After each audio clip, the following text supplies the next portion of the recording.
चली जाए, सब कुछ चला जाए, लेकिन सर की पगड़ी नहीं उतरना चाहिए।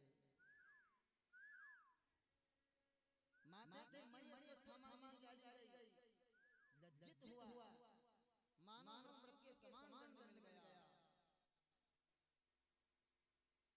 विलख कर रो कहां से लाया।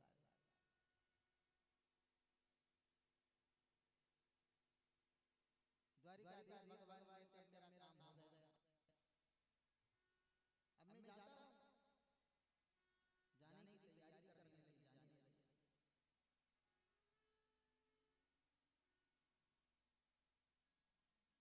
द्रौपदी से तो कुछ बोला नहीं है, लेकिन कुंती बुआ ने जैसे द्वारिकाधीश को देखा, पास बुलाया, कान्हा जब जब भी हमारे पर विपत्ति आती है तो तुम जरूर आते हो, मुझे ऐसा वरदान दो कि हमें हमेशा विपत्ति आया करे। लोग खुशियां मांगते लेकिन मैं दुख मांग रही हूं, दुख के समय में भगवान की याद आती है। सुख से तो दुख अच्छा, जिसमें भगवान की याद आती है, वो सुख किस काम का जिसमें भगवान की याद ना आए। हम सुखी हो जाए तो हमें छोड़ चले जाते हैं, ऐसा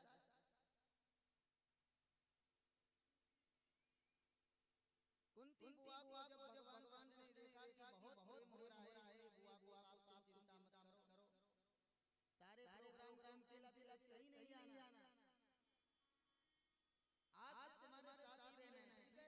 कुंती बुआ प्रसन्न हो गई, कन्हैया आज भगवान द्वारिकाधीश युधिष्ठिर के कक्ष में पहुंचे। युधिष्ठिर को देखा तो युधिष्ठिर थोड़े दुखी थे। कन्हैया कहते इतने बड़े राजा विजयी हो गए और दुखी हो, खुश रहना चाहिए। कैसी खुशी प्रभु, अपने परिवार वालों, रिश्तेदारों को सबको मार करके मैंने विजयी ध्वज को प्राप्त किया तो किस काम का? अरे अपने वालों को मार करके मैंने जमीन अपने पक्ष में कर ली तो किस काम का?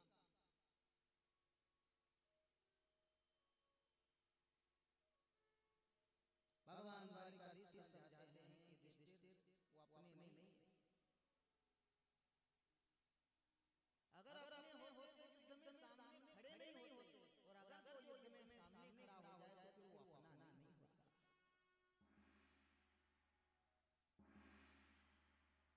युधिष्ठिर को सांत्वना नहीं मिली तो द्वारिकाधीश भगवान समझ गए कि अब इनको कौन समझा सकता है, इसलिए द्वारिकाधीश भगवान युधिष्ठिर को पितामह भीष्म के पास ले गए। बाणों की सैया पितामह भीष्म खड़े हुए, द्वारिकाधीश को आते देखा, प्रणाम किया। भीष्म की एक ही विनती भगवान से, जैसे तुमको क्या वरदान मिला था, अपनी इच्छा से जब वो बोले तब वही मृत्यु आए, लेकिन फिर भी भगवान विनती करता, प्रभु मेरी इच्छा से मृत्यु आई, लेकिन जब भी मेरी मृत्यु आए मेरा सावरा निकट हो, आप मेरे सामने हो, सन्मुख हो, मुस्कुराते रहो, और ये प्राण उसी समय निकलने चाहिए जब आप। अब कन्हैया भीष्म पितामह कहते हैं अब वापस मत जाना, तभी जाना जब प्राण निकल जाए, हंसते रहना, खड़े रहना। द्वारिकाधीश ने कहा कि इनको इच्छा मृत्यु प्राप्त क्या तब तक खड़ा ही रहूंगा? द्वारिकाधीश भगवान के पितामह भीष्म आपकी बात को मैंने मान ली।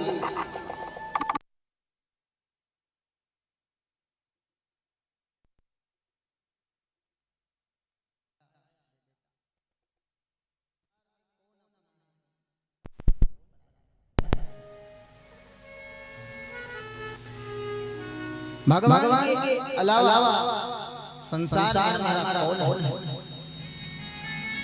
झूठी काया एक और एक परमात्मा के अलावा कौन सच्चा है?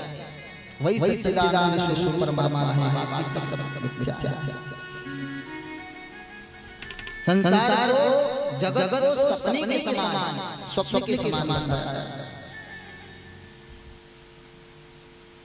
इसी प्रकार दामा भीष्मनी भगवान के चरणों में निवेदन करते हुए अपनी वाणी के द्वारा पुष्पांजलि अर्पित करी भगवान के गोलोक धाम प्राप्त करने की। जिस अस्थामा की मणि निकाली गई थी वो अस्थामा बहुत बुरा लगा था, बदला लूंगा, और बदला लेने के लिए उसने सोचा कि अब मैं पांडवों को वंशी नहीं रहने दूंगा।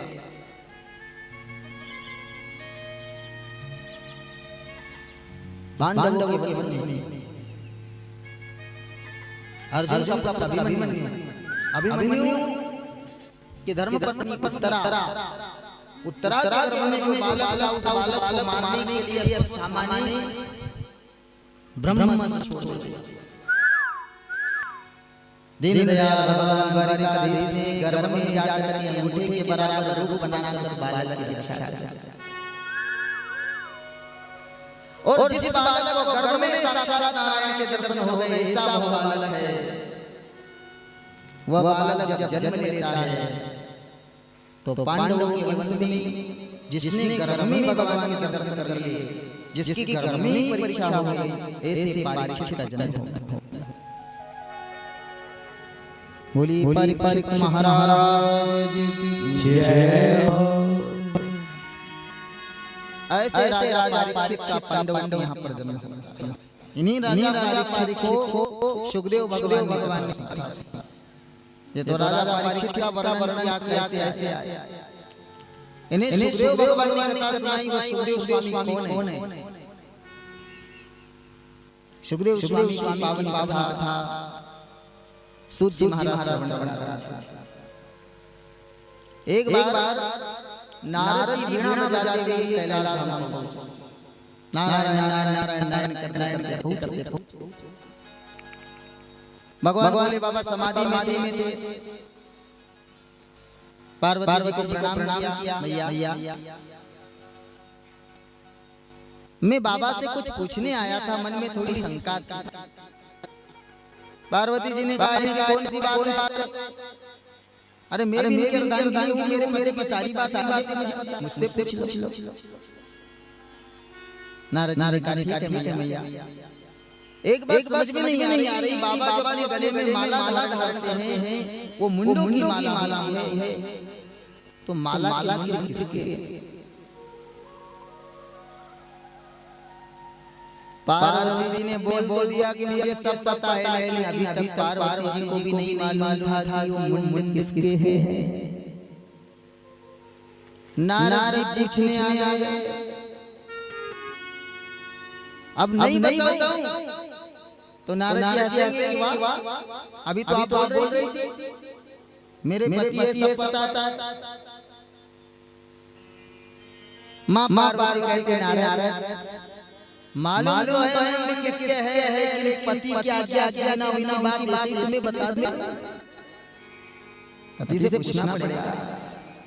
नारद जी विदाई और प्रतीक्षा लगे कि पति देव कब जागो। जय जय भोले बाबा समाधि के बाहर आए, पार्वती जी सामने खड़ी हो गई। प्रणाम करके कहते प्रभु आपसे प्रश्न पूछना है। शंकर भगवान आए, देवी जी को क्या हुआ? जब समाधि से बाहर तो पहले जल चढ़ाए आज कुछ नहीं, सीधा सवाल है, प्रश्न है। क्या हुआ? कोई आया? बोले हाँ, नारद जी आए और पूछा, लेकिन मुझे उसका उत्तर नहीं करना। कौन सा प्रश्न? पार्वती जी ने प्रभु आपके गले मुंड माला है, माला की मुंड किसके? शंकर भगवान कहते हैं अरे मेरे स्थान पर कौन विराजित होगा? यहाँ पहुंचने की किसकी सामर्थ्य है? हे देवी मेरी माला मुंड किसी और की नहीं, स्वयं तुम्हारे तुम्हारे। जब जब तुमने शरीर को त्यागा है मेरी माला माला तुम जन्म ले मृत्यु होती, जन्म ले मृत्यु। पार्वती कहती है मैं बार बार मरण में चक्कर में पड़ती रहती और आप मृत्यु को प्राप्त नहीं होती, आप अमर ये कैसा जोड़ा है, मुझे भी अमर बना दो। अमर बनने का कोई उपाय होगा? कौन अमर होता है? भगवान कहते हैं जिसने अमर था वो अमर हो जाता। कौन आता है अमर? भोले बाबा कहते हैं आपके सामने बनता है। जब सुनाने वाले आप तो अभी मेरे को अमर ही बनाया, अब विलंब करो तुरंत मुझे भी अमर बनाओ, मुझे अमर सुनाओ। भगवान भोले बाबा मुस्कुराने लगे कहते हैं देवी हट करो, तुम्हारे भाग्य में अमरता नहीं है। प्रेम से राधे राधे। ये भाग्य की बात है। कोई लाख करता है व्यवस्था बना लेना है कि भगवान की कथा सुनना है, लेकिन भी कोई न कोई विघ्न आ जाता और कथा छूट जाती। और किसी का कोई मन नहीं होता है कि आज कथा सुनना है, फिर भी योग जाता है, वो पंडाल तक पहुंच जाता है। ये क्या है? कृपा। सुनाने वाले घर पति देव है, लेकिन भी अमर नहीं है। क्या है? क्योंकि कथा सुनने का भाग्य नहीं। पार्वती हरि में भाग्य को नहीं, घर के खजाने वाले आप शुरू करो। भगवान ने कहा अमर कथा प्रारंभ होने लगी। एकांत स्थान पर कोई दूसरा न सुने। सारे जंतुओं से उस स्थान को सुरक्षित किया गया। एक सुख की पत्नी का तोते की पत्नी का गले लग रहा था, वो वहां रह गया। कथा हुई संडे में से तोते के बच्चे ने जन्म लिया, वो भी कथा सुनने लगा। बोले बाबा मालूम था कि पार्वती के भाग्य कथा नहीं है, और कथा जिसके भाग्य में नहीं हुई वो भले पंडाल में बैठा हो, दो जन को कथा नहीं सुनने देते। एक मणिराम मन जो भाग जाए और दूसरा निंद्रा जो नींद आ जाए। ये दो जन कथा में बैठे हुए भी कथा से वंचित कर दे। तो बोले बाबा जान दे कथा में विघ्न आएगा। पार्वती देवी को पहले बोल दिया कि मन भागे नहीं और निंद्रा आए नहीं। इसके लिए तुम एक काम करना, कथा में बीच में ओंकार देना। या आपको बीच में राधे राधे, जय श्री श्याम, जय जय कृष्ण बोलाया जाए, ताकि मन भागे नहीं और निंद्रा आवे नहीं। पार्वती कहती बिल्कुल मेरे कोई नींद नहीं आएगी, मैं ओंकार दूंगी। देखो ओंकार बड़ा सत्य होना, हर किसी की बात नहीं ओंकार देने की। कथा को समझने वाला होना ओंकार देने में।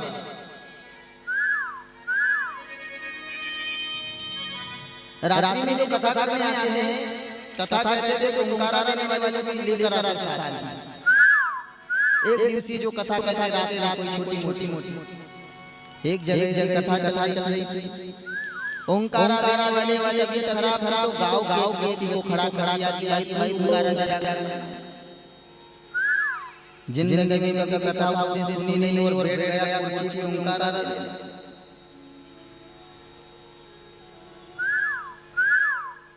अब कथा कैसी चल रही है कोई मतलब नहीं। कथा कर रहा है, कथा की विचार आजा धर्मपत्नी का स्वर्गवास गया और ओंकार देने वाला बहुत बढ़िया हुआ।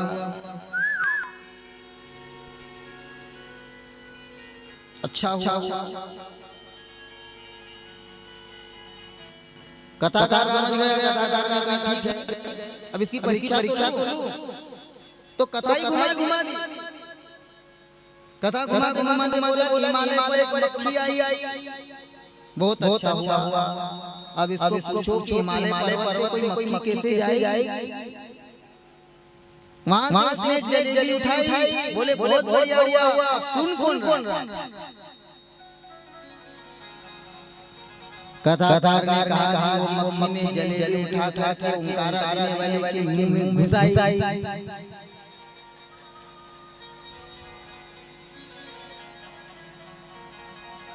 तो पार्वती जी को कहा कि देवी जी सतर्क रहना।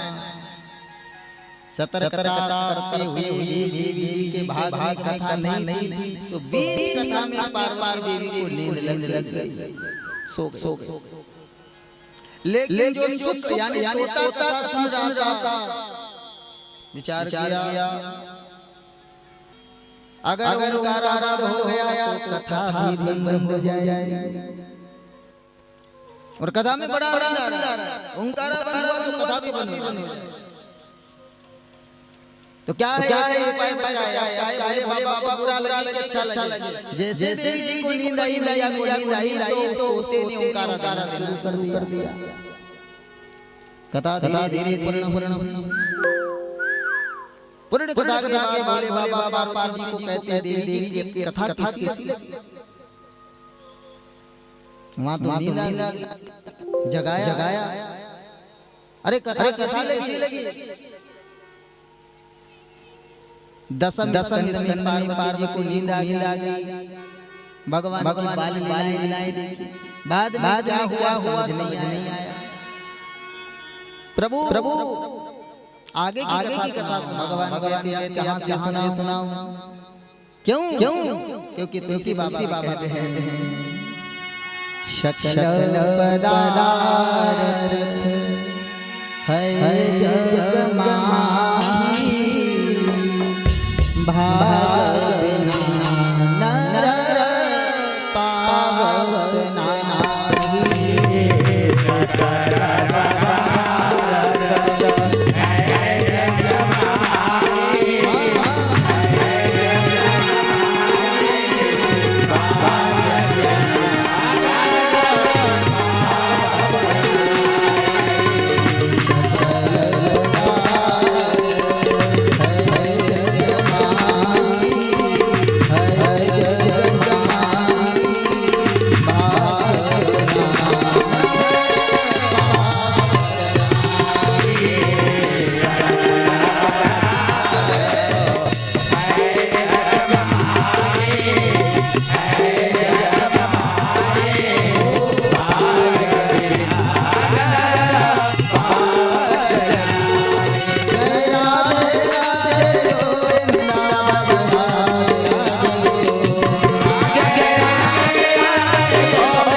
शंकर भगवान जय हो। श्रीमद् भागवत महापुराण की।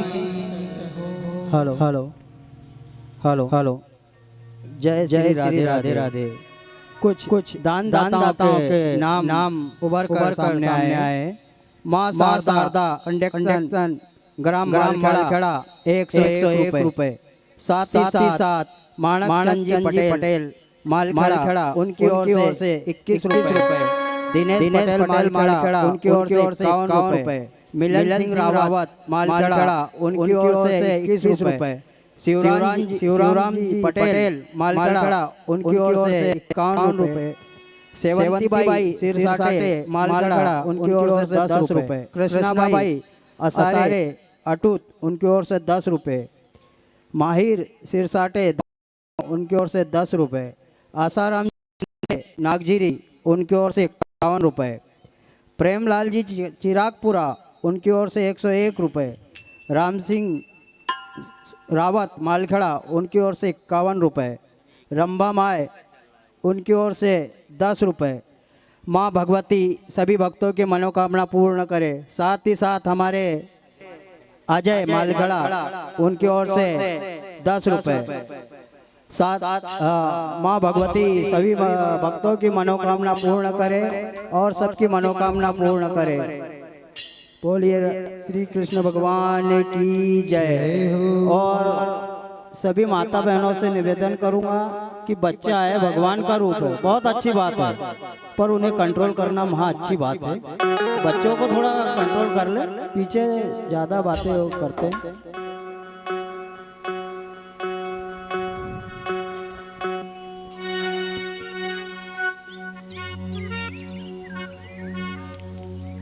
वृंदावन बिहारी लाल की जय हो। श्रीमद् भागवत महापुराण की जय हो।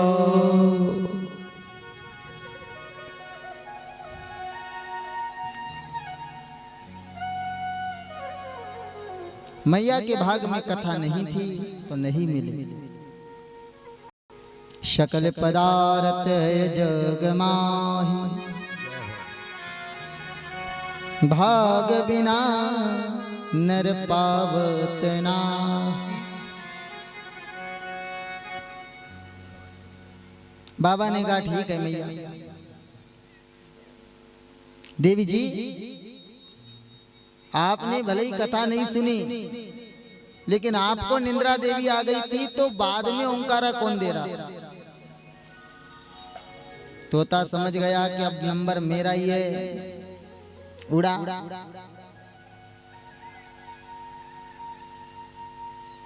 अपनी जान बचाने के लिए कहां जाए तो आसपास के आश्रमों को खोजने लगा।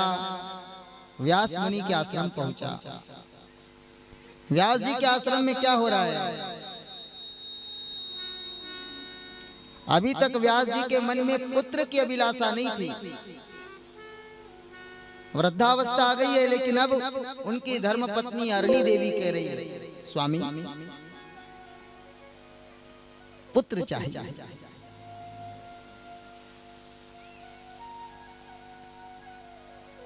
आपने कितना सुंदर ग्रंथ तैयार किया। 4 श्लोकों की भागवत कथा को 18,000 श्लोकों में परिवर्तित किया। उसका प्रचार करने वाला कोई हमारा पुत्र होना चाहिए। व्यास मुनि ने कहा ठीक है देवी जी, यदि आपकी पुत्र की इच्छा हो रही है तो मैं भगवान भोलेनाथ से निवेदन करता हूं कि हे भोले बाबा,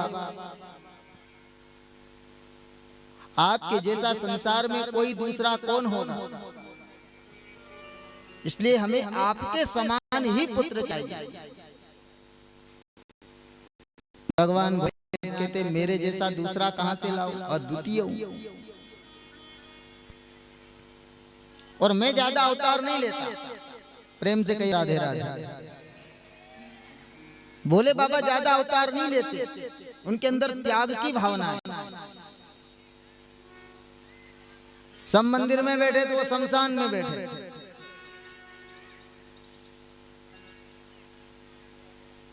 घर में ज्यादा भगवान हो, गणेश जी है, माता जी है, भोले बाबा है, सब बहुत सारे देवता है, और गुलाब का फूल एक ही है तो मन विचलित हो जाता है कि कौन से देवता को चढ़ाऊं। फूल एक ही तो गणपति जी को चढ़ाऊं कि माँ को चढ़ाऊं कि उसको चढ़ाऊं। तो शंकर भगवान कहते हैं कि अपना कोई ऐसा विचार मत करना, अपने को गुलाब की आवश्यकता नहीं, हमको तो धतूरा चढ़ा दोगे तो पसंद है, त्यागी है। और किसी को क्या धतूरा चढ़ाए, लेकिन शंकर भगवान कहते मेरे को तो धतूरे का फूल भी चढ़ा दो, धतूरा चढ़ा दो, ऐसा त्यागी। पुत्र बन के अंदर तो त्याग की भावना है। पुत्र बनते ही घर बार छोड़ दूंगा, माता पिता सबको छोड़ दूंगा, बुरा तो नहीं लगे। व्यास जी कहते चाहे सब कुछ को छोड़ के चले जाना, लेकिन मेरे प्रभु की पावन कथा लोगों की, इस अमृत को लोगों तक पहुंचा दे। शंकर भगवान ने कहा ठीक है, मैं तो त्यागी हूं, मैं तो सब कुछ छोड़ दूंगा, लेकिन आपको भी छोड़ना पड़ेगा। आप इतने बड़े ज्ञानी हो, लेकिन फिर भी पुत्र मोह हो जाए, बेटा बेटा कहकर मुझे रोकना मत। व्यास जी कहा ठीक है, आपकी बात मानता हूं। वह तोता उड़ता हुआ इन्हीं व्यास जी के आश्रम में आया, अरणी देवी के मुखारविंद से उनके उदर में प्रवेश किया। भोले बाबा के डर के मारे कई वर्षों तक उदर में रहा। व्यास जी का सारा ज्ञान इस तोते ने ग्रहण किया।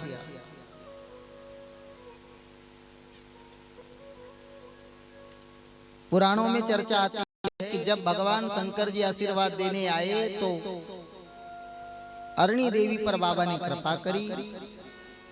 भगवान भोले बाबा की दृष्टि से अरणी को उनके उदर में जो तोता गया था, उस तोते के बच्चे में भगवान शिव की अंश रूप में कृपा हुई। सुखदेव जी को शिव जी का अवतार माना गया, वो शिव जी के अवतार है।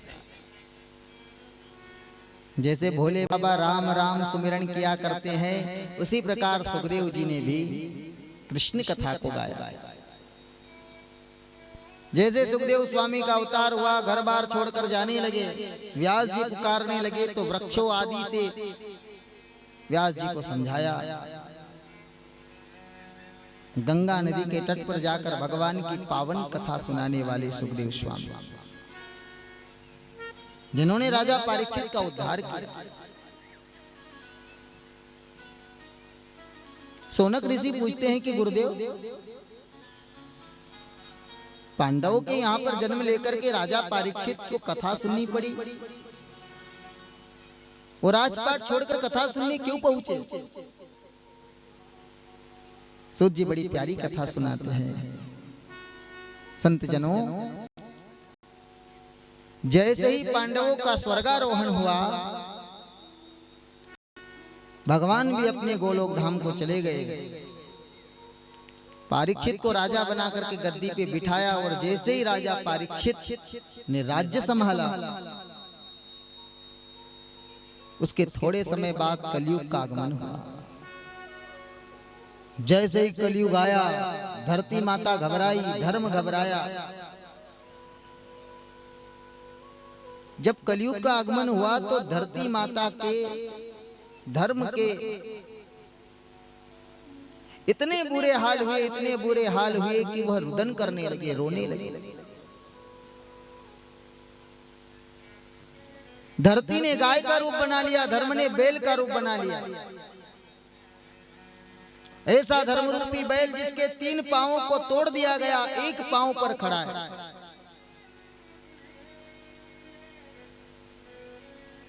राजा परीक्षित ने इस धरा का भ्रमण करते हुए जब उस धर्म रूपी बैल को, धरा रूपी गौ रूपी धरा को देखा, पहचान गए, प्रणाम किया।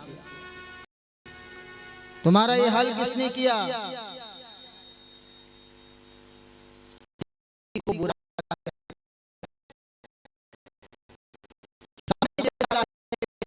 हो जाता। कलयुग का प्रभाव हुआ, कलयुग आया, समय बदला। राजा परीक्षित समझ गए और राजा परीक्षित ने कलयुग को ललकारा, वापिस जाओ, इस धरती पर अब मैं राजा हूं, इस धरा पर तुम नहीं रह सकते। कलयुग ने निवेदन किया, राजन मैं समय के आगे बंधा हुआ,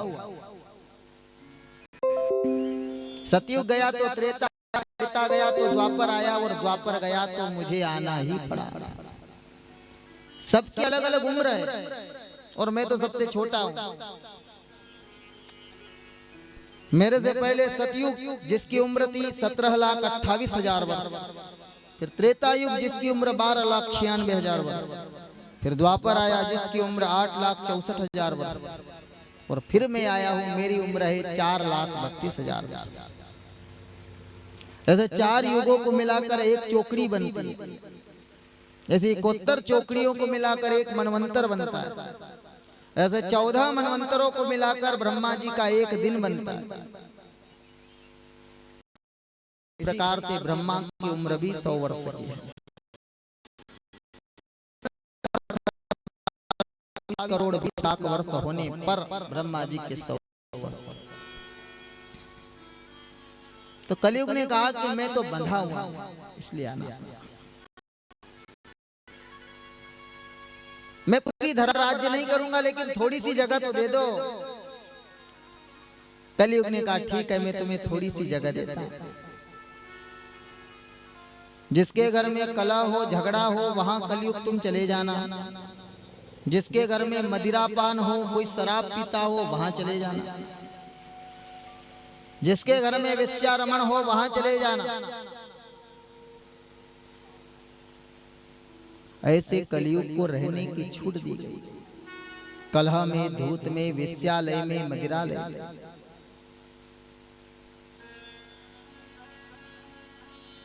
कलयुग ने कहा कि राजन थोड़ी सी जगह दी है, और वो भी ऐसी, कहां मैं ढूंढूंगा कि झगड़ा हो रहा है, कौन मदिरा पी रहा है। मेरे रहने के लिए कोई थोड़ी सी तो अच्छी व्यवस्था। तब राजा परीक्षित ने कहा इतनी जगह कम है, कल मेरे समान दूसरा युग नहीं है। कल युग सम युग दो नहीं, जे नर कर विश्वास, गाई राम गुण गण विमल, भवतरी बिन ही प्रयास। मेरे समान कोई दूसरा युग नहीं है। किसी युग में तपस्या करनी पड़ी, किसी युग में हवन करना पड़ा, लेकिन कलयुग समयुग और नहीं। मेरे युग में अगर कोई भगवान का केवल नाम भी लेगा तो वह वैकुंठ धाम को पहुंच जाएगा। कल केवल हरि नाम, कल केवल हरि नाम,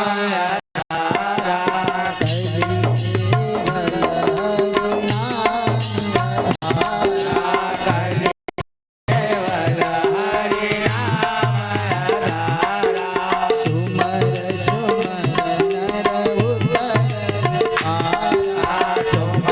सुमर नर उदर पारा।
अब तो राजा प्रसन्न हो गए कि मेरे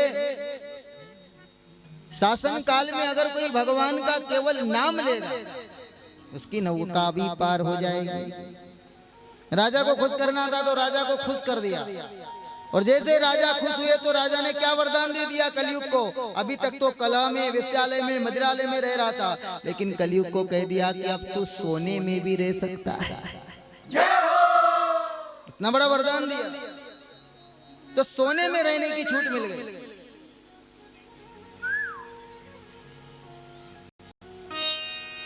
अगर सोने के अंदर कलयुग रहता है तो फिर सोने की तो कोई कीमत नहीं होनी चाहिए, पर वो तो 1.5 लाख के आसपास पहुंच गया।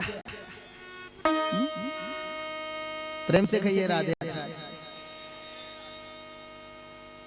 सोना इतना कीमती क्यों है अगर उसमें कलयुग है तो? क्योंकि राजा परिवर्तित होने से, हरे कृष्ण, कलयुग से कहा सोने में, लेकिन सोने की कीमत घटेगी नहीं। क्यों? क्योंकि केवल उसी सोने में रहेगा जो सोना गलत तरीके से कमाया गया है, चोरी करके, रिश्वत करके, झूठ बोलकर। अपने घर में अगर ऐसा सोना है तो उसके साथ में कलयुग भी आ रहा है। पतिदेव की तनख्वाह 10,000 की है और शादी की साल 50,000 की चीज चाहिए। अब रिश्वत ली, घूस ली और फिर हमारे गहने बने तो उसके साथ में कलयुग भी आ जाता है। 2 प्रकार का सोना होता है जिसमें कलयुग का वास होता है। 2 प्रकार। एक तो गलत तरीके से कमाया गया सोना, उसमें कलयुग का वास होता है, और दूसरा भागवत जी में बैठे बैठे सोना।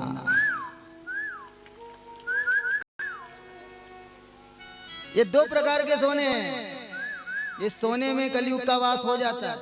कहते ना कि कथा में बैठकर भी कथा नहीं मिली। क्यों नहीं मिली? क्योंकि कलयुग घुस गया। एक जगह हमारी कथा चल रही थी तो दादाजी घर से तकिया लेके आए, खंबे के पास तकिया लगाए और प्रथम आरती सोना सुना। 4 बजे लोग जगा साथ तो ले जाओ दादाजी।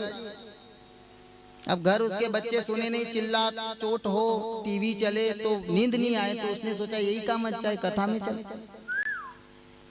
साथ में बच्चे को भी लेके आए। उसको देखा कि बेटा जी तो सो रहे, क्या होगा सो रहे? तो उसको बोला कि उनको जगाओ, कथा में आए। तो बेटा और ज्यादा होशियार, बेटा बोले कि जगाओ तो सही, पर फीस लगेगी। काम करूंगा मैं, दुकान पे जो पैसे देता। उसको कहा कि भैया पर मेरे पास तो नहीं है। बोले पंडित तुम्हारे पास है, पर भागवत जी पे 10 की नोट चढ़ी। ठीक है, 10 रुपए ले, एक व्यक्ति कथा तो सुन लेगा, ले जा। अब वो 10 रुपए ले गया तो धोती खींचे, कुर्ता खींचे।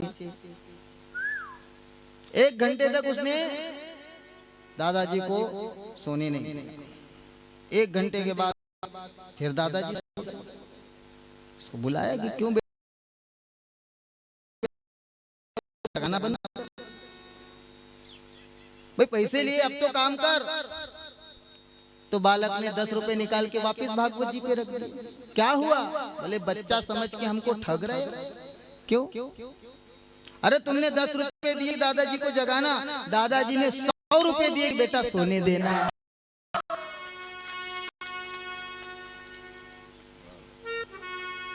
ठग रहे हो हमको।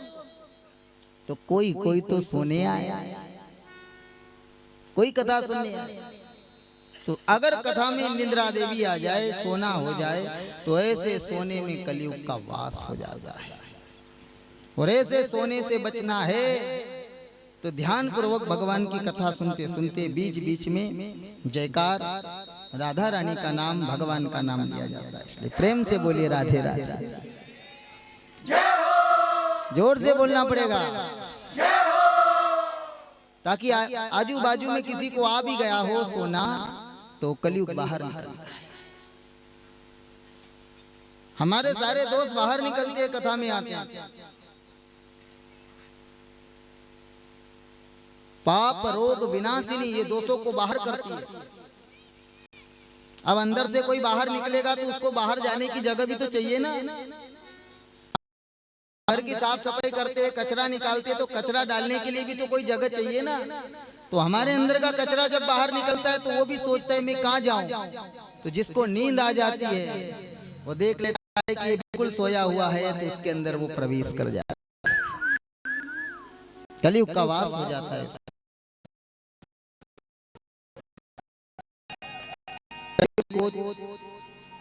ऐसे स्थानों पर रहने की छूट मिल गई, प्रेम पूर्वक रहने लगा, समय चक्र घूमने लगा।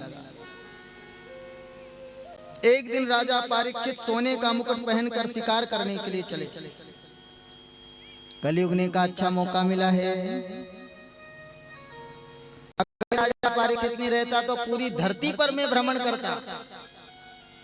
ये राजा के कारण मेरे को खाली थोड़ी सी जगह मिली है, सोने में रहने की छूट दी तो राजा के माथे पे बैठ गए।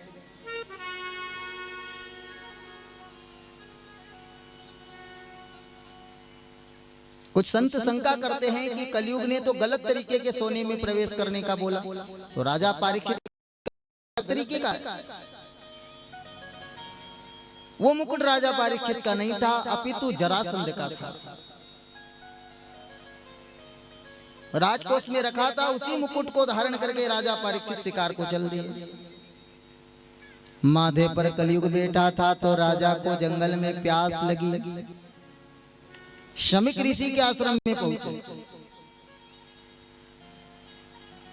शमिक ऋषि ध्यान में बैठे थे, राजा को प्यास लगी तो राजा ने कहा पानी दो, पानी मांगा। वो ध्यान में बैठे थे, राजा को लगा नाटक कर रहे, माथे पे कलयुग बैठा था तो गुस्सा आने लगा। एक मृत सर्प पड़ा हुआ था, राजा ने उसे उठा करके शमिक ऋषि के गले में डाला। ये सब कलयुग के कारण हो रहा है। सारा हालचाल वहां के बच्चों ने जाकर के उनके बालक श्रृंगी को सुनाया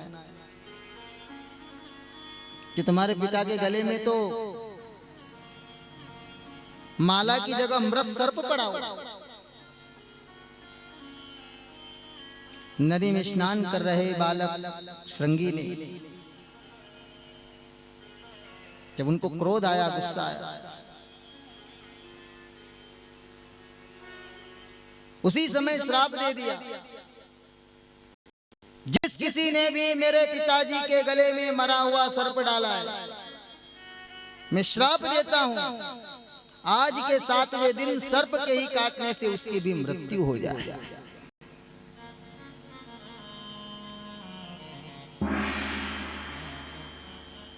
पिताजी के निकट आए,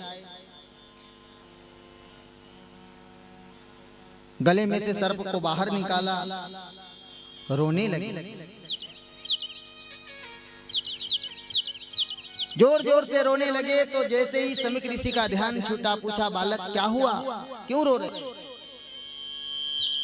श्रृंगी महाराज ने कहा पिताजी किसी ने आपके गले में मरा हुआ सर्प डाल दिया।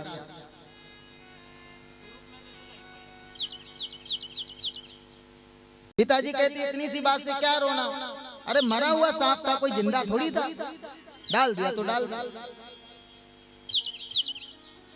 श्रृंगी कहते हैं कि मुझे इस बात का दुख नहीं हो रहा है, मैंने गुस्से में श्राप दे दिया कि आज के 7वें दिन जिसने सर्प डाला है उसकी भी मृत्यु हो जाएगी सर्प के काटने से।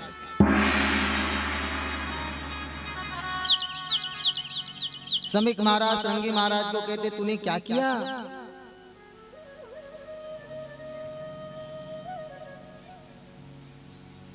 ध्यान लगाकर देखा वो राजा परीक्षित थे, इतने बड़े राजा को श्राप दे दिया, कितने बड़े धर्मात्मा है। अरे जिसने धर्म की गाय की रक्षा करने के लिए कलयुग को बांध कर रखा, केवल कुछ जगह पर वो रहता है, पूरी धरती पर उसका राज नहीं होने दिया। ऐसे धर्मात्मा को राजा को तूने श्राप दे दिया।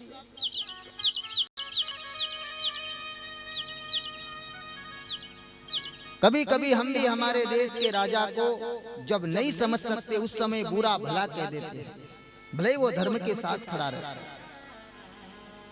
लेकिन श्राप तो श्राप होता है। राजा परीक्षित को श्राप लगा, प्रणाम करने लगा, श्रृंगी महाराज क्षमा कर दो। श्रृंगी महाराज ने कहा, मुख से निकला वाक्य है, वापिस नहीं होगा। हमारा मुंह धनुष के जैसा होता है, धनुष कैसा बना रहता है वैसे हमारा मुंह है। इसमें से अगर शब्द निकल गए तो फिर वापिस नहीं आते। इसलिए हमेशा याद रखना, वाणी ऐसी बोलिए कि मन का आपा खोए, औरन को शीतल लगे और आप ही शीतल हो। इससे बोलो कि किसी को बुरा न लगे, समझाओ भी तो प्रेम से।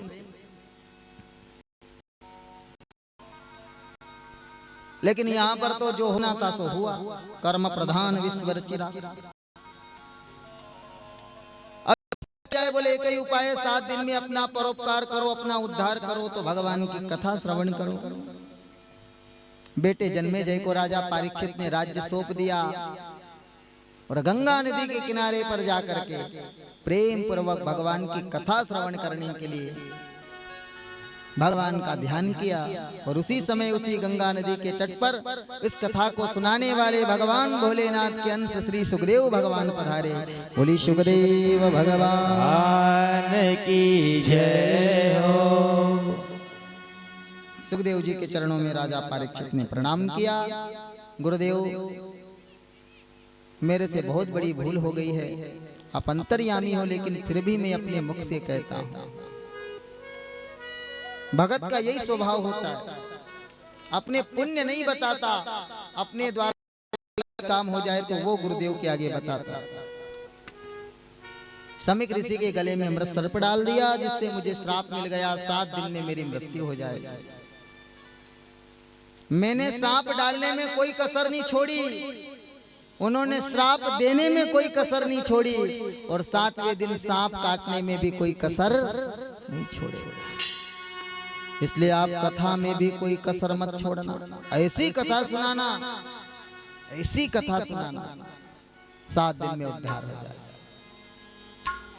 सुखदेव जी ने तो सबसे पहले समझाया कि मेरी बात को समझो राजन, तुमने कुछ नहीं किया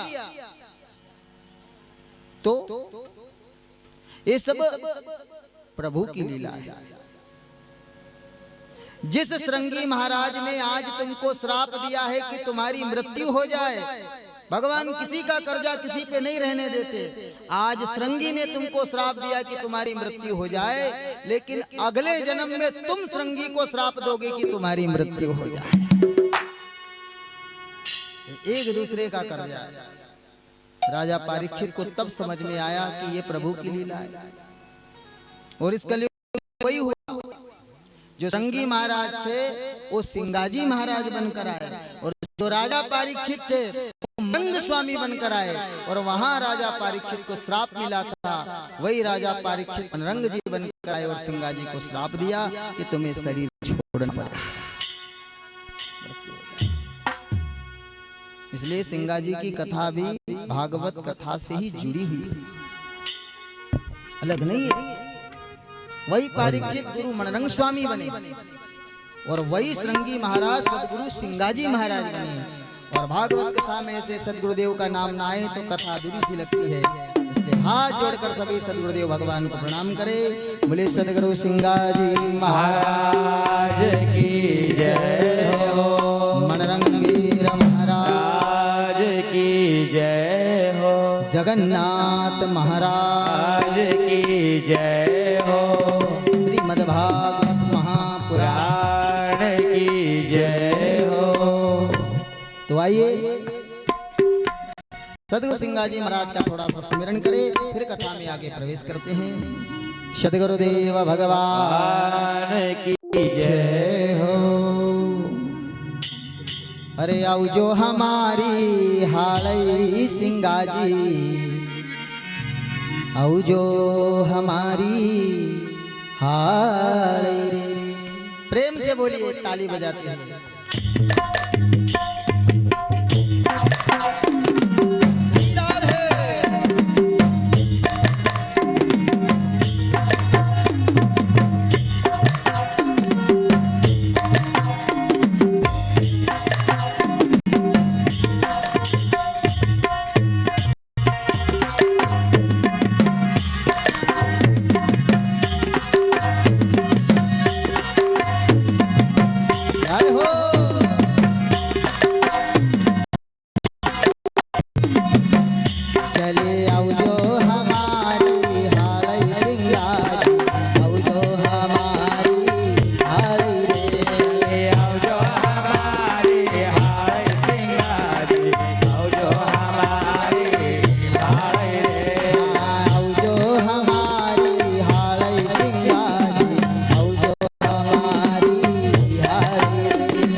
हम जो आओ माल खेड़ा जो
सदगुरुदेव भगवान की जय हो। श्री सिंगाजी महाराज की जय हो। श्रीमद् भागवत महापुराण की जय हो। हरि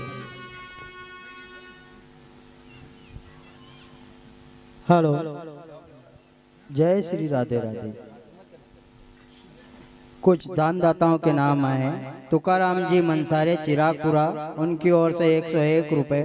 धन्नालाल जी चक्रवर्ती मालखेड़ा उनकी ओर से 20 रुपए, गुप्तदान मालखेड़ा 20 रुपए, छोटे लाल जी पटेल मालखेड़ा उनकी ओर से 10 रुपए, दुर्गेश धोपे मालखेड़ा उनकी ओर से 20 रुपए, सावन बोरियाले मालखेड़ा उनकी ओर से 20 रुपए, निक्कू होसाले मालखेड़ा उनकी ओर से 20 रुपए, हरे सिंह जी नरगांव उनकी ओर से 20 रुपए, यशवंत सिंह जी दरबार भातलपुरा उनकी ओर से 101 रुपए, भगवान सिंह जी भातलपुरा उनकी ओर से 101 रुपए, कैलाश सिंह जी मौर्य नरगांव उनकी ओर से 101 रुपए, हमारे श्री मान्यवर सरपंच साहब जी महोदय गेंदालाल जी वर्तमान हमारी पंचायत एकतासा से जो अभी सरपंच जी है गेंदालाल जी असावत उनकी ओर से 151 रुपए, साथ ही साथ हमारे मान्यवर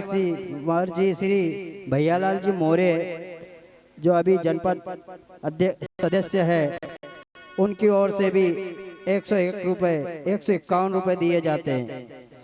कालू जी नरगांव उनकी ओर से 30 रुपए, शांतिलाल जी गोलकर मालखड़ा उनकी ओर से 30 रुपए। माँ भगवती सभी भक्तों की मनोकामना पूर्ण करे। बोले श्री रामचंद्र भगवान की जय।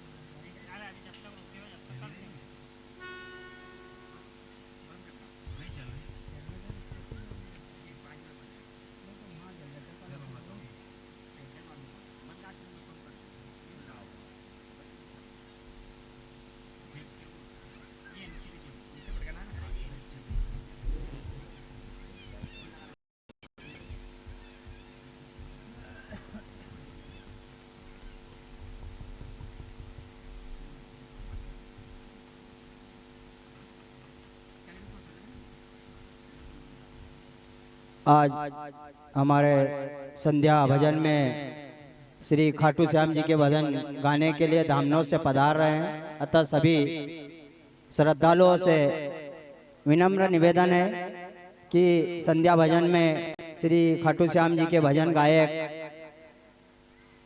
धामनों से पधार रहे हैं, तब सभी भक्तगण ज़्यादा से ज़्यादा तादाद में पधारे और भक्तों का भजनों का आनंद ले।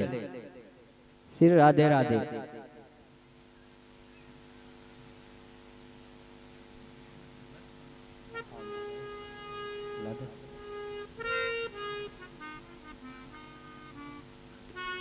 लाइन के थोड़ी तकनीकी मिस्टेक के कारण थोड़ा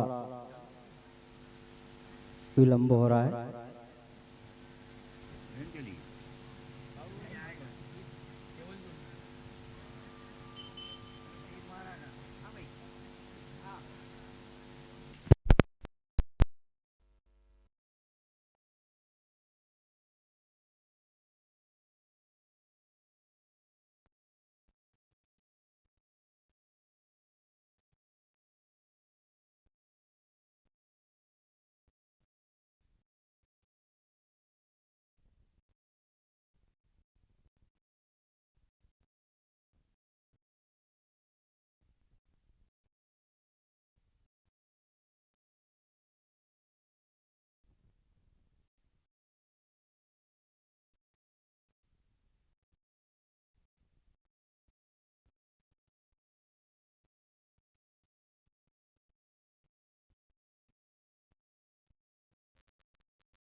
पावर सप्लायर चालू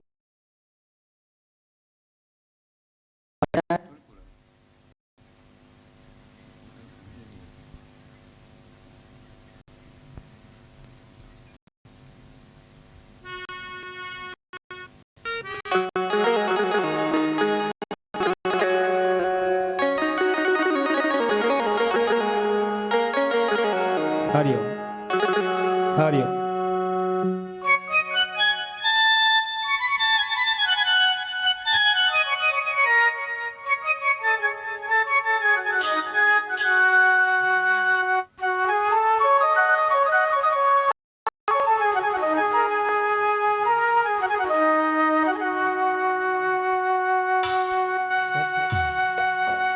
सद्गुरुदेव भगवान की जय हो। गोपाल कृष्ण भगवान की जय हो। हरि। अथ वैष्णवचिते सुदृष्टा भक्तिं लौकिकं निजलोकं परित्यज्य भगवान भक्तवत्सल वनमाली घनश्याम पीतवासा मनोहरा कांची कला परचिरो लसन मुकुट कुंडलः त्रिभंगललश्चारु कौस्तुभेन विराजित कोटि मनमथ लावण्यो हरिचंदन चर्चिता परमानंद चिंतमूर्ति मधुरो मुरलीधर मधुरो मुरलीधर अविवेश स्वभक्तानां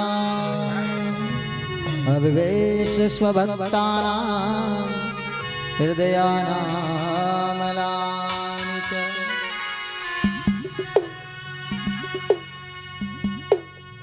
प्रेम पूर्वक भगवान का ध्यान किया, प्रभु पुण्य पुण्य। जब तक भगवान का ध्यान नहीं होता तब तक कथा में मन नहीं लगता। प्रेम से कहिए राधे राधे। राजा परीक्षित को सुग्रीव भगवान ने एक ही बात समझाई, राजन कथा सब भी सुनने जाओ और पंडाल में जाकर जैसे ही बैठो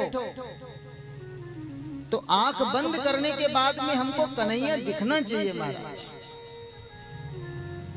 कथा में मन कब लगेगा? जब पंडाल में बैठे बैठे आंख बंद करे तो भगवान दिखे।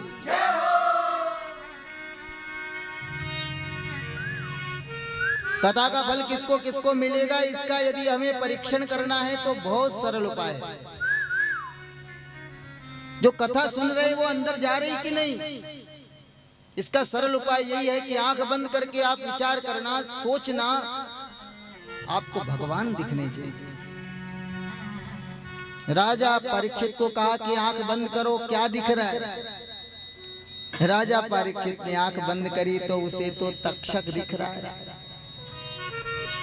अभी तो डर है ना, 7वें दिन आएगा काटेगा मर जाऊंगा। सांप दिख रहा है। हम भी कथा में बैठे बैठे रहते हैं, अगर किसी को घर की याद आ रही है, व्यापार की याद आ रही, परिवार की याद आ रही, तो वो बैठना विफल है। जब हम भगवान के मंदिर में भी जाते हैं दर्शन करने के लिए, घर से कहां जाते हैं? मंदिर। क्यों जाते हैं? भगवान को देखने के लिए, दर्शन करने के लिए। लेकिन जैसे ही राम जी को देखते हैं तो हम दोनों आंखें बंद कर लेते हैं। भाई आए हो देखने के लिए और तुमने तो आंख बंद कर ली। दर्शन करना चाहिए, भगवान को देखना चाहिए, लेकिन नहीं, हम आंख बंद कर लेते। क्यों? क्योंकि संत कहते हैं दर्शन वही सफल है जिस राम जी की मूर्ति को खुले आंखों से देखा है। वही राम जी की मूर्ति आंख बंद करने के बाद भी यदि हमको दिख जाए तो हमारा दर्शन सफल हो जाता है। इसीलिए हम आंखें बंद करते हैं कि जिसको खुली आंख से देखा उसको बंद आंख से भी देख ले, वो अंदर वास कर जाए। इसलिए हमें भी आंखें बंद करके ध्यान करना चाहिए कि परिवार दिख रहा है कि सावरिया दिख रहा है। पहले तो तक्षक दिखाई दिया राजा को, लेकिन फिर जिसको पढ़ना लिखना नहीं आए तो उसको पहले फोटो बताना पड़ती है कि अनार है, ये आम है, ये इमली है, तब अक्षर ज्ञान आता है। फोटो से काम चलाया जाता है। तो जब हमें भगवान का स्वरूप नहीं दिखाई दे तो संतों ने बहुत बढ़िया सुविधा की है। भगवान कैसे हैं पहले उनको समझो। शांताकारं भुजगशयनं पद्मनाभं सुरेश्वरं, वो शांत आकार वाले भुजंग पर शयन करते हैं, नाग पर सोते हैं। भगवान के चरित्र का वर्णन किया। कस्तूरी तिलकम ललाट पटले वक्षस्थले कौस्तुभम, कस्तूरी का तिलक लगा है, ऐसे हैं हमारे कन्हैया। अधर में मुरली है जिसके, बांसुरी बजाने वाले। तो ज्यों ज्यों सुखदेव भगवान ने भगवान के चरित्र का वर्णन किया, कैसे ठाकुर जी दिखाई देते हैं। पुनः पूछा राजन अब आंख बंद करो, और जैसे ही राजा परीक्षित ने दोबारा अपने नेत्र बंद किए और फिर ध्यान लगाया तो साक्षात भगवान द्वारिकाधीश उसकी आंखों में दिखाई दिए। बोले द्वारिकाधीश भगवान की जय हो। ऐसी सुंदर छवि दिखाई दी, ऐसी सुंदर छवि दिखाई दी कि मन मोहित हो गया। अब मरने का डर समाप्त हो गया। मरणागति से पहले शरणागति हो गई महाराज, मन लग गया। अब मरने का डर नहीं, भगवान दिख गए। और यही भागवत जी सिखाती है। रामायण और भागवत में बस एक ही अंतर है, रामायण जीना सिखाती है और भागवत मरना सिखाती है। मृत्यु कैसे सुधरेगी हमारी, मृत्यु कैसे सफल बनेगी। ये आत्मा निकलेगी शरीर से तो कष्ट नहीं होना चाहिए। जब डॉक्टर साहब ऑपरेशन करते हैं, एक जरा सी थोड़ी सी चीज को इधर से निकाल के उधर करते हैं तो बेहोशी का इंजेक्शन लगाना पड़ता है कि दर्द होगा। शरीर में से कुछ निकले तो दर्द होता है, तो आत्मा निकलेगी तो भी दर्द होगा। लेकिन निकलने से पहले भगवान में लग जाए, भगवान से जुड़ जाए। क्योंकि मरने के बाद भगवान के धाम जाएंगे, कब जाएंगे? जब जीते जी भगवान की कथा तक पहुंच गए हो, भगवान के मंदिर तक पहुंच गए। फिर लज्जा नहीं आती, फिर शर्म नहीं आती, भगवान के धाम तक पहुंच जाते। मरने के बाद फिर ये आत्मा निडर होकर के बेफिक्र होकर वैकुंठ धाम जाता। प्रेम से कहिए राधे राधे। जोर से बोलना पड़ेगा।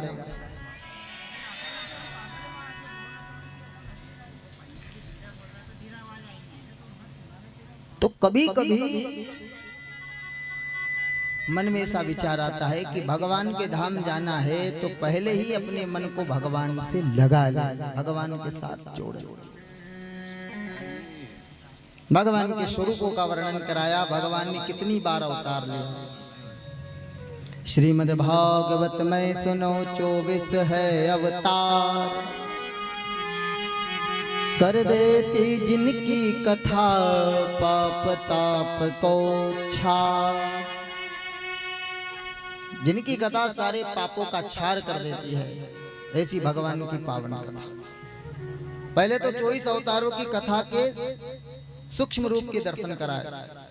भगवान ने कौन कौन से अवतार लिए? सनत कुमार, वाराह, नारद, नर नारायण, कपिल, दत्तात्रेय, यज्ञ, ऋषभ, पृथु, मत्स्य, कच्छप, धन्वंतरी, मोहिनी, नरसिंह, वामन, परशुराम, वेद व्यास, राम, बलराम, श्री कृष्ण, हंस, हयग्रीव, बुद्ध और कल की अवतार। भगवान ने ऐसे 24 अवतार धारण किए। परमात्मा ने सारी सृष्टि को रचा, इस ब्रह्मांड को बनाया। कैसे बनाया भगवान ने ब्रह्मांड को? सबसे पहले तो परमात्मा ही थे अकेले। जैसे कोई कुम्हार मटका बनाता है, कोई सोनार गहने बनाता है, वैसे भगवान ने भी संसार बनाया, निर्माण किया। पर कुम्हार को मटका बनाना पड़े तो उसको मट्टी लगती है, सोनार को गहना बनाना पड़े तो उसको सोना लगता है। तो भगवान को भी संसार बनाना था तो उसके लिए मटेरियल कहां से लाए? कच्चा माल तो चाहिए ना। ये संसार की रचना करी, सूर्य चंद्र ग्रह नक्षत्र बनाए, इनके लिए सामग्री कहां से लाए? बड़ा सुंदर प्रश्न किया। बनाने वाले तो भगवान है, लेकिन बनाया किससे? तो सदगुरुदेव कहते हैं बनाने के लिए सामग्री नहीं लानी पड़ी, अपने अंदर से ही निकाल दिया संसार। कैसे? उदाहरण देकर बताओ। कितना सुंदर उदाहरण देते। कभी मकड़ी को अपना घर बनाते देखा है? मकड़ी जब अपना जाला बनाती, बुनती है तो वो सामग्री अलग से नहीं लाती। मकड़ी को अपना घर बनाना होता है तो अपने अंदर से ही जाला बाहर निकालती है और उसी से घर बनाती है। मकड़ी की भांति भगवान ने भी अपने अंदर से सारे संसार को प्रकट किया, बनाया है।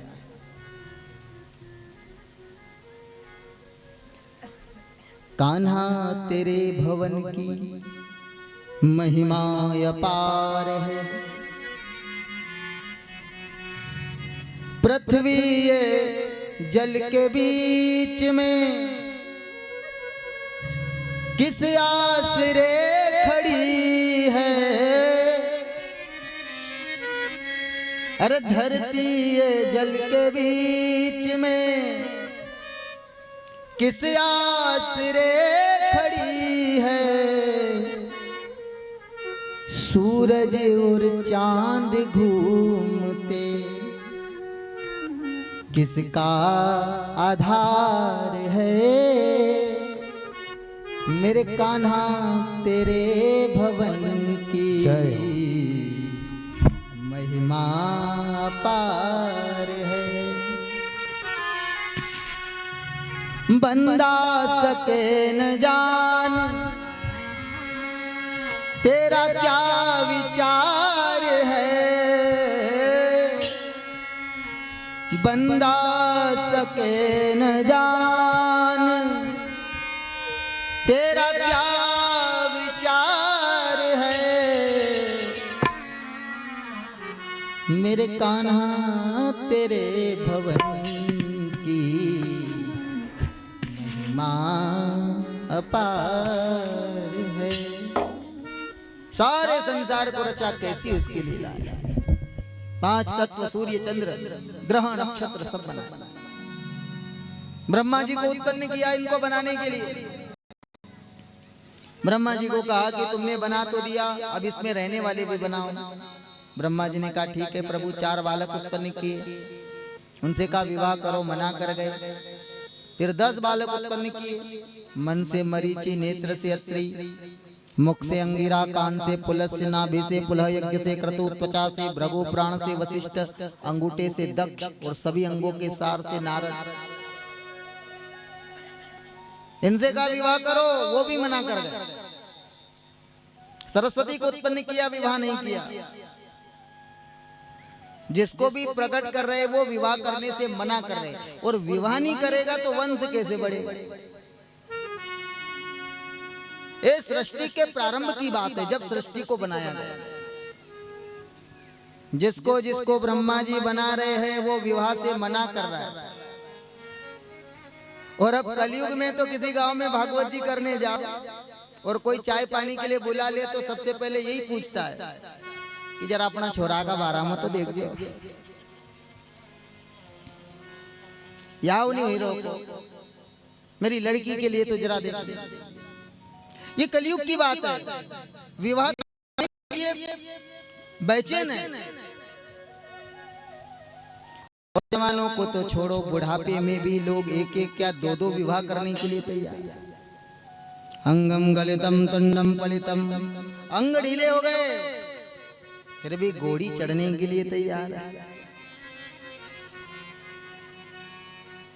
क्योंकि मन की बात है ना। आगे कथाओं में आता है, सोबरी ऋषि की कथा है। सोबरी ऋषि को बुढ़ापे में विवाह करने का मन, तो इसका कोई भरोसा नहीं कब ये मचल जाए। लेकिन आज कोई भी विवाह करने के लिए तैयार नहीं है। थक हार करके भगवान की शरण में गए, प्रभु मेरे बस की बात नहीं है। जब अपने से कोई काम नहीं बने तो एक ही उपाय है, भगवान की शरण में छोड़ दो, उसके सुपुर्द कर दो। लेकिन हम बड़े होशियार हैं, जब भी कोई अच्छा काम करते हैं, घर बना ले, मकान बना ले, खेत खरीद ले, ट्यूबवेल करवा ले, कुआं खुदवा ले, तो सब अच्छे अच्छे काम किसने किए? मैंने किया। घर मैंने बनाया, कुआं मैंने खुदवाया, जितने भी अच्छे काम है सब मैंने किए। और जैसे घर में कोई नुकसान हो जाए तो सबसे पहले भगवान तूने अच्छा नहीं किया। अच्छा हो तो खुद ने किया, बुरा हो तो उसने किया। या तो स्वयं जवाबदारी लो या उसके सुपुर्द कर दो। ब्रह्मा जी ने विचार किया मेरे बस की बात नहीं है, इसलिए अब भगवान की शरण में गए। तुम ही करो। जिसको जन्म देता हूँ वो विवाह नहीं करता, पुरुष को प्रकट करूँ तो पुरुष विवाह नहीं करे, नारी को प्रकट करूँ तो नारी विवाह नहीं करे। इसलिए प्रभु अब आप ही संभालो। जीवन है तेरे हवाले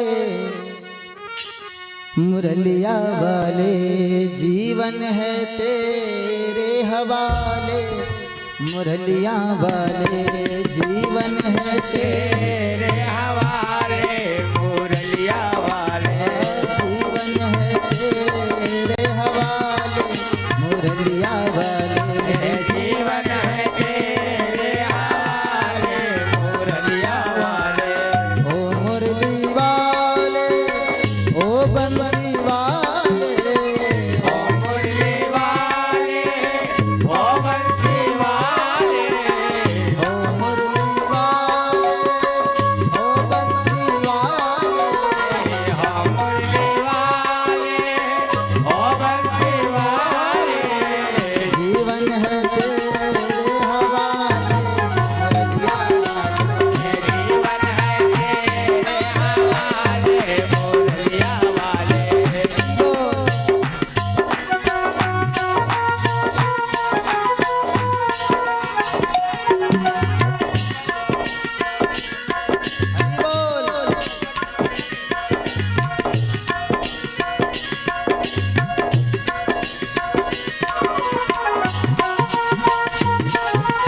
जय हो।